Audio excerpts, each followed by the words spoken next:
Welcome back. We've prepared the soil for a flower bed here at the Meadows in Albuquerque, but we're not through yet. We've got more to do, don't we, Chris? Absolutely. We need to get to some water to this bed for sure. And so you've got a lot of different ways to do that. You've got one right here that I'm familiar with. Basically, for the homeowners, once you put your flower bed in, this would be an excellent option, the soaker hose. Just remember, you got to replace it every year or two. Alkaline really builds up in these, and you can get some uneven flow on these. You get very uneven irrigation with that. And here's this is the newest thing. This is what most people do. You replace the old sprinkler head with this. It's got a flow reducer, and then it gives you 8 different jets for your separate heads. We're using micro sprayers here today. I'm not going to use this.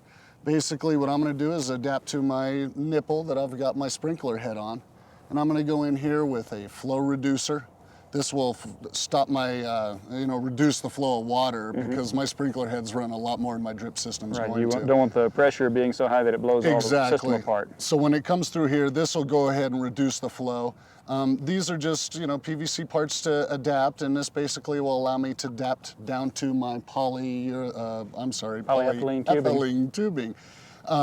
When you get to the polyethylene, there's 2 different types of fittings you can use. You can use the inserts, or you can use the compression fittings that go on the outside. I suggest either one, and frankly, I even match them in, and sometimes if I have to use some of one and some of the other, it doesn't bother me at all. Okay, and I see you've got things kind of laid out in an interesting pattern here. I like to lay out my system the way it's gonna be. Basically, it's gonna come out of my riser like so. We're gonna poly it to a T, which will be in the flower bed. From there, we'll go ahead and for even water flow, we'll take it both ways and cap it at both ends. In between, we'll have our micro sprayers. On the micro sprayers, these are really simple. These things just screw together. You can screw your nozzles in. And as I've got here, there's several different types of nozzles. You can either go straight to an emitter, which does nothing more than put down a prescribed amount of water in that one spot. Exactly, just drop at a time. If you want a sprayer and you think you might have to adjust, they make adjustable sprayers that fit on these micro heads. They also make nice foggers for plants, so like just a little misting, It's kind of tough here though. In New Mexico, it blows away. It's tough in our wind, but I mean, they make them anyway. Today we're going to use, basically, it's a mock of a pop-up sprinkler head, only it's in the micro system. It'll give us a nice, about a foot and a half circumference circle, and we'll spread them out throughout the bed. But basically, it all comes down to laying it out well, making sure you got all your parts before you start. If you find out that you don't have a part halfway through a job and you have to go to the parts store, that gives your system 2 hours to gather dust and dirt from the wind. And frankly, once you start your system, you want to pop it in immediately. Are we ready to do it? Well, I say let's just get to it. Let's build one. Alrighty.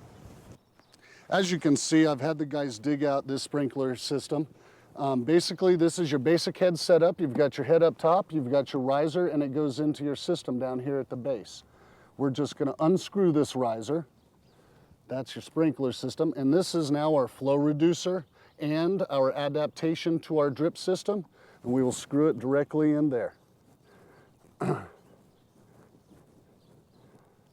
Basically, you want to make sure that you're going down your thing. Now then, we got our poly line that I've already cut and run.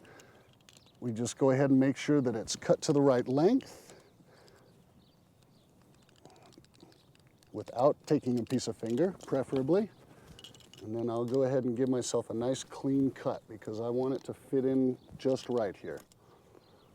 I hate to spit on things on TV, but that's the way it has to be. And then basically you work it in, you make sure that you get it all the way in. It's a compression fitting, so it will not come back out. Basically, we're adapted to the old system. Let's go ahead to the field and I'll show you how we get it into the flower bed. Now that we've gotten ourselves out into the flower bed with the poly system, we want to make sure that we tee it off. This way we get even water distribution. If we try and run it in a loop, our water is going to flow back into the pipe and we're going to have some flow problems. Make sure that you tee it off, give it separate sectors, and at the end of each one, we've got our compression couplings, a little bit of spit, and we can just go ahead and cap that off. This does 2 things. This ends our line, and it also gives us the capability to drain the system later on. I like to use these stakes. You can get them in any of the home stores, and you can just kind of stake your line down exactly where you want it. The next thing we want to do is go ahead and run our micro sprayers. Obviously, we're gonna wanna move our sprayers around, so we give ourselves lots of extra spaghetti line. Just stake it in. The basic way to do this is you've got these punches, they're sold anywhere that they sell the poly. You give yourself a good punch in the poly. You take one of your emitter ends and you pop it into the system, listen for it to click, make sure it doesn't come out. Basically, that's a water system that's gonna do our flowers a real good job. We'll spread this out, make sure that it's nice and even, get good water, and then we will go ahead and put the system underground just so we don't have to look at the polyplastic. Okay, basically, once you get your system in the way that you want to backfill your trench, go ahead and put your sod back in. As you can see, Jason's doing that. And then we'll go ahead and we'll start putting in our edging. As you can see, we already got started, and so once Jason gets out of the way there, we'll have Chris go in and start popping those rocks in. Chris, you want to go ahead and finish up there? I see you've been using rock edging. That's pretty. There are other kinds of edging, but this is a good one. Many other types of edging. This area eventually will be in a gigantic Xerex bed, and so I'm not that worried about the grass intruding across the border that I put in. So I'm going to use moss rock. I personally like it. It's beautiful, and it just kind of gives it a different texture. Okay, the last thing we need now are the flowers. Basically, all that's left is putting them in.